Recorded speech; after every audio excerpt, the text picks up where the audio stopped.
आज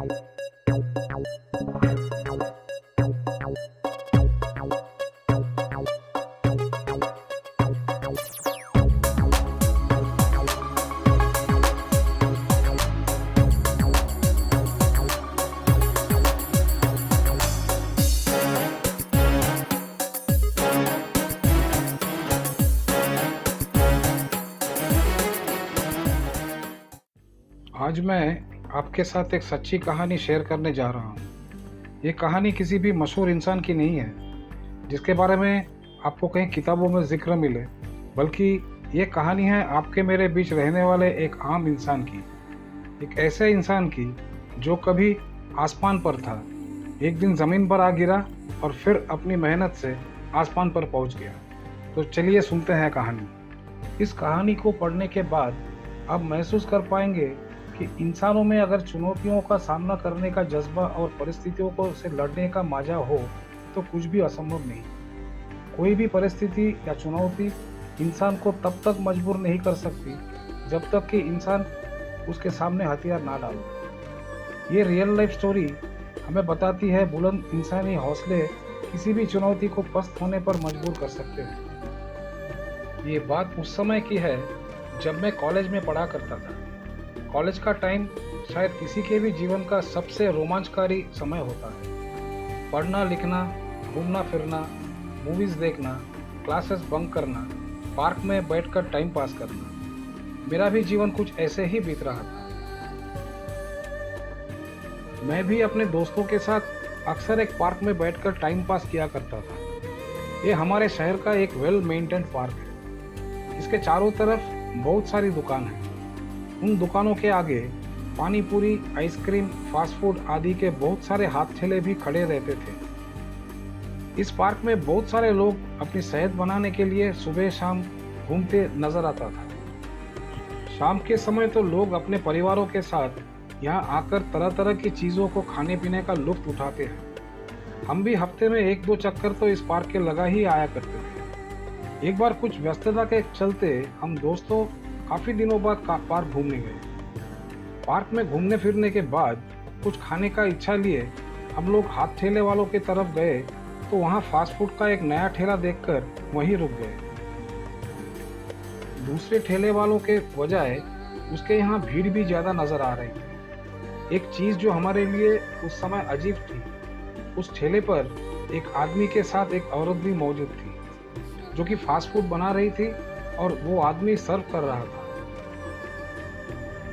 आज तो ऐसे नज़ारे शायद कई जगह देखने को मिल जाएंगे, पर उस समय वो हमारे छोटे शहर में बिल्कुल अजीब था। खैर, हमने भी वहाँ से फास्ट फूड खरीदा और खाया। फास्ट फूड कुछ एक्स्ट्राऑर्डिनरी तो नहीं था, फिर भी बाकी के ठेलों से ठीक था, क्योंकि एक औरत और आदमी का इस तरह से ठेले पर फास्ट फूड बेचना हमारे लिए अजीब था। इसलिए मन में तरह तरह की सवाल भी उमड़ घुमड़ कर रहे थे। आखिर कौन है ये लोग? क्या कोई नई परिपाटी शुरू करने आए हैं? कोई मजबूरी है?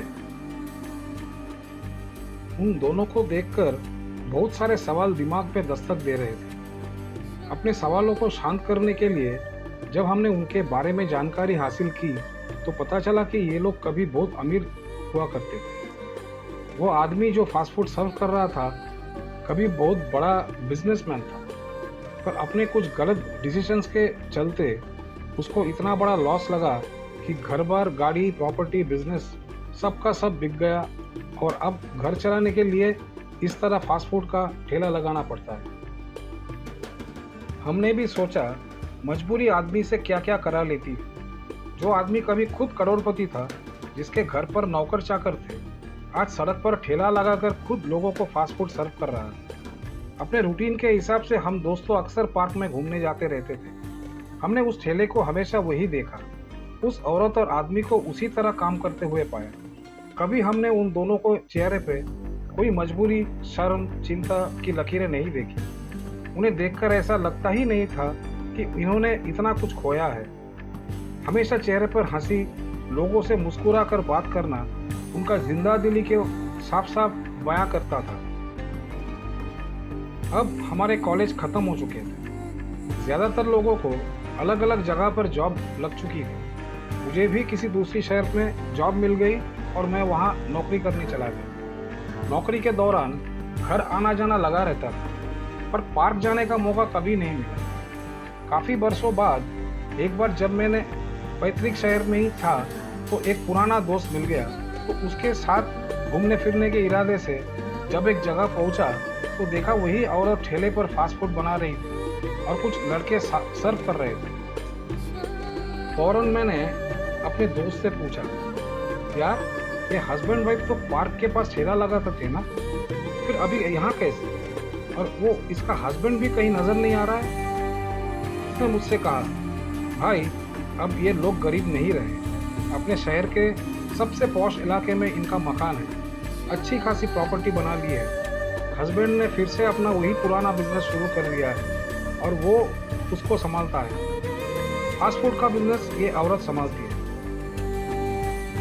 इस एरिया में स्टूडेंट्स ज़्यादा रहते हैं, इसलिए शाम के समय ये लोग यहाँ ठेला लगाते हैं, क्योंकि स्टूडेंट्स इसी समय कुछ खाने पीने के इरादे से बाहर निकलते हैं। अंधेरा होने के साथ ही ये अपना ठेला पार्क पर लेके चली जाएगी और फिर रात के 10-11 बजे तक वहाँ रहेगी। तो देखा दोस्तों आपने, कैसे एक व्यक्ति ने मुसीबतों में भी अवसर खोज लिए। उसने भले ही ठेला लगाकर गुजारा किया, पर वहाँ भी प्रॉपर प्लानिंग की, मार्केट स्टडी करके देखा किस वक्त किस जगह ज़्यादा सेल हो सकती है। एक करोड़पति आदमी ठेले पर काम करते वक्त भी जिंदा दिल बना रहा, अपने पास्ट को अपने ऊपर हावी नहीं होने दिया। जो करना लोगों के लिए मुश्किल भरा हो सकते हैं, उसे उसने आसानी से किया और पूरी शिद्दत के साथ किया। अपने आप को साबित करने की शिद्दत, फिर से अपने परिवार को वही सुख समृद्धि देने की शिद्दत, सपने देखने और उन्हें पूरा करने की शिद्दत, किसी भी कंडीशन में सफलता हासिल करने की शिद्दत। उसकी जगह कोई और होता तो इतने नुकसान के बाद शायद अपनी यह लीला ही समाप्त कर लेता, पागल हो जाता या कोई बीमारी पाल लेता। पर उसने अपने आप को संभाले रखा, अपने सपनों को बुझने नहीं दिया, उनके रंगों को फीका नहीं पड़ने दिया। और इस पूरे प्रकरण में उसकी वाइफ भी उतनी ही समझदार और सहयोगी बनी रही, जिससे उन्हें अपना मुकाम फिर से हासिल करने में आसानी रही। इसीलिए दोस्तों, परेशानियों से घबराएं नहीं, उनका डटकर सामना करें। ये सोचे कि ये आपको परेशान करने नहीं, बल्कि आपको कुछ सिखाने आई है, आपको और मजबूत बनाने आई है। क्या आपने ऐसे ताला देखा जिसका कोई चाबी ना बनाई गई हो? नहीं ना?